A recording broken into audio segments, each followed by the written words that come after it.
Dans cette vidéo, les amis, je vais vous révéler une méthode qui va vous permettre d'attirer automatiquement des clients, que vous soyez développeur freelance ou que vous soyez en train de développer un logiciel, une application ou un SaaS. Cette méthode, vous ne la connaissez sûrement pas encore et pourtant elle est utilisée par les plus grands entrepreneurs en ligne, solopreneurs et même les développeurs indépendants les plus connus. Cette méthode va vous permettre de trouver vos 5 premiers clients si vous êtes seulement en lancement de votre activité, stabiliser vos revenus si vous avez déjà quelques clients mais que votre chiffre d'affaires est en dents de scie, ou encore scaler votre business si vous êtes bloqué par un plafond de verre et que vous n'arrivez pas à attirer plus de clients par mois. Si vous ne me connaissez pas encore, je m'appelle Quentin, à la base je suis développeur iOS, mais depuis 2020, j'aide les développeurs à se lancer en freelance et à lancer leur projet SaaS, à attirer des clients automatiquement et s'émanciper d'un job qui leur fait chier pour pouvoir acquérir enfin la liberté que peut nous offrir le monde du code. La méthode que je vais partager avec vous se décompose en 5 étapes et vous allez voir que c'est quelque chose que vous pourrez mettre en place en quelques jours seulement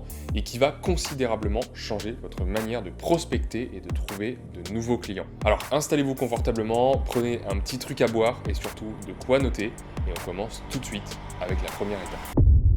Comme vous le savez déjà, tout business qui se respecte et surtout qui est rentable se base forcément sur un problème à résoudre, problème auquel fait face votre client idéal. Aujourd'hui, que vous soyez freelance, développeur indépendant ou que vous soyez en train de développer un SaaS, vous êtes forcément en train de résoudre un problème. Et la solution à ce problème, c'est votre produit ou service. Sauf que ce qu'on ne sait pas forcément, ou plutôt qu'on oublie trop souvent, c'est que chaque problème se décompose en plusieurs sous-problèmes. Si aujourd'hui, par exemple, vous voulez lancer une application mobile qui est une marketplace pour mettre en relation des vendeurs de voitures de collection avec des acheteurs, vous avez plusieurs sous-problèmes face à vous. Comment designer l'application, comment développer l'application, comment trouver des vendeurs et les inscrire sur l'app, comment attirer des acheteurs potentiels pour que les vendeurs puissent trouver acquéreurs, et j'en passe. Et bien, pour chacun de ces sous-problèmes, il existe évidemment une solution. C'est ce qu'on appelle le cercle des problèmes. Pour relier un problème à une solution,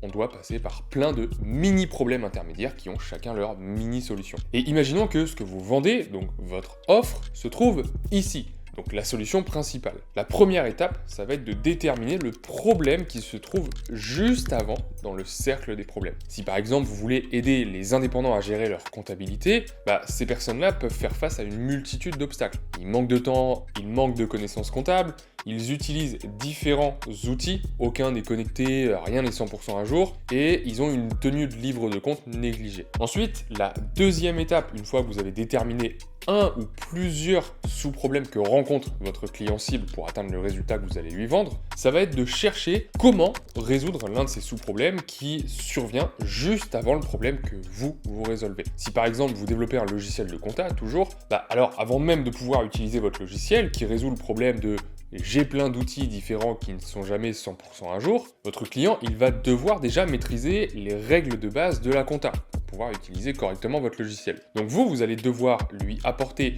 une solution, donc lui fournir les règles de base de la compta en tant qu'indépendant dans son domaine ou en fonction de son statut juridique, peu importe. Et c'est ce sous-problème que vous allez devoir résoudre gratuitement. Alors ici on a pris un premier exemple, mais en fonction de votre business et du marché dans lequel vous êtes surtout, les sous-problèmes ne sont pas toujours si évidents à trouver. En réalité, il existe 3 façons de trouver un sous-problème à résoudre pour n'importe quel business, que vous soyez en freelance ou que vous lanciez votre propre logiciel. Premièrement, les diagnostics, les périodes d'essai ou les échantillons, ou offrir une étape parmi un processus en plusieurs étapes. Imaginons déjà que la personne à qui vous vous adressez a un réel problème que va résoudre votre solution, mais qu'elle n'a pas encore conscience. Alors dans ce cas-là, vous pouvez fournir un diagnostic. C'est quelque chose qui marche très bien par exemple quand vous voulez proposer vos services en développement par exemple. Vous posez le diagnostic sur un site web ou une app en mettant le doigt sur ce qui ne fonctionne pas ou ce qui peut être amélioré. Si votre prospect maintenant a conscience déjà de son problème,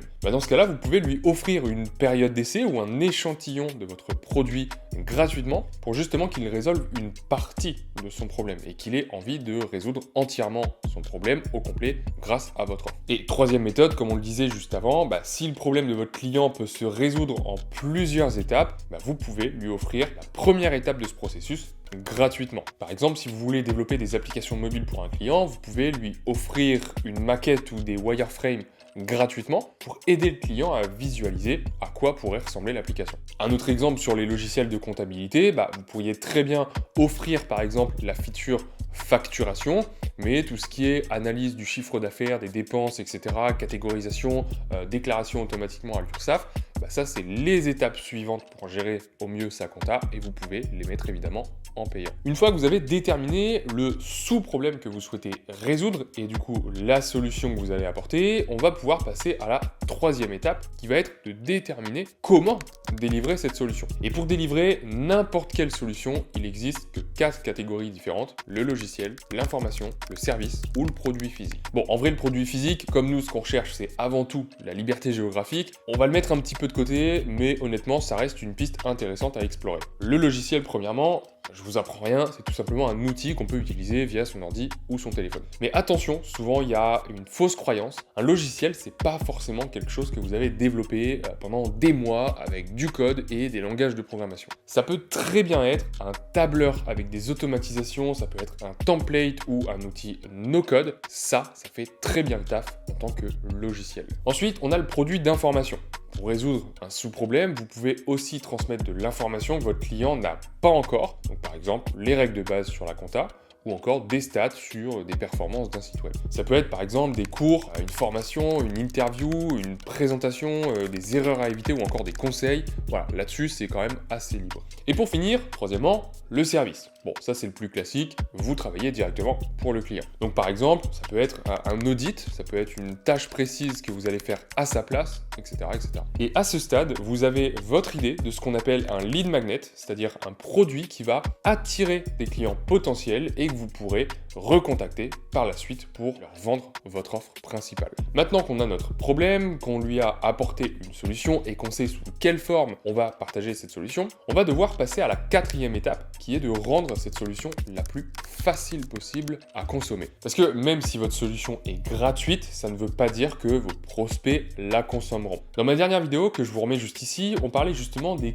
coûts cachés d'un produit. Ce sont en fait tous les coûts qui ne sont pas liés au prix. Donc, par exemple, les efforts, le temps que ça va prendre, les sacrifices, etc., etc. Donc, vous devez faire en sorte de réduire au maximum tous ces coûts cachés. Pour un logiciel, par exemple, ça veut peut-être pouvoir dire être disponible sur mobile, sur ordinateur et plus généralement sur toutes les plateformes que peuvent utiliser votre prospect. Pour de l'information, ça peut vouloir dire qu'ils doivent pouvoir la consommer sous différentes formes. Certains préfèrent lire, d'autres regarder, d'autres écouter. Donc rendez votre produit le plus facile à consommer pour eux et créez le même lead magnet sous plusieurs formes. Et enfin, pour du service, ça peut vouloir dire par exemple se rendre disponible le plus souvent possible de différentes manières, selon plusieurs canaux, etc., etc. Et vous voilà du coup maintenant avec un lead magnet que vos prospects peuvent consommer facilement et qui leur apporteront de la valeur pour ensuite qu'ils aient besoin de résoudre un second problème, celui que résout votre offre. Et enfin, cinquième et dernière étape pour attirer automatiquement de nouveaux clients,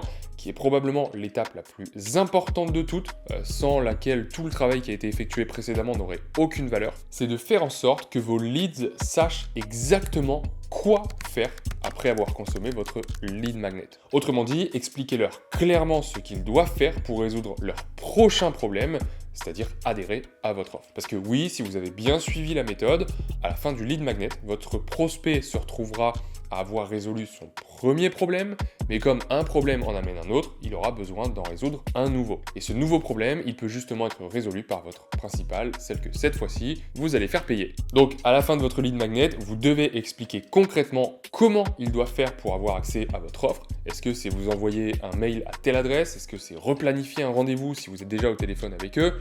Remplir un formulaire, payer directement sur une page de paiement? Bref, simplifiez-leur la vie au maximum pour que la décision soit évidente à prendre. Je vous jure que ça paraît évident dit comme ça, mais il y a tellement d'entrepreneurs quand ils débutent qui font cette erreur de ne pas rendre l'offre accessible facilement. Et voilà, vous avez maintenant un système qui vous permet d'attirer automatiquement des clients grâce à un lead magnet qui ne vous aura pris que quelques jours, si ce n'est quelques heures à mettre en place. Mais malheureusement, ça c'est à condition seulement que vous arriviez à conduire du trafic vers votre lead magnet et que des gens vous découvrent pour le consommer. Et pour ça, il faudra mettre en place une stratégie d'acquisition qui va vous permettre d'obtenir du trafic qualifié, qualifié, ça veut dire intéressé par votre offre, donc qui fait face aux problèmes que vous allez résoudre. Alors si aujourd'hui vous avez du mal à trouver de nouveaux clients, que vous ne savez pas où aller les chercher et que vous n'arrivez pas à leur vendre votre offre, abonnez-vous déjà pour ne pas rater les prochaines vidéos, mais surtout, j'ai quelque chose d'hyper important à vous proposer. Je suis à la recherche de 5 personnes ultra motivées à lancer leur business en tant que développeur freelance ou à faire décoller leur application mobile ou leur SaaS et qui surtout sont prêts à s'investir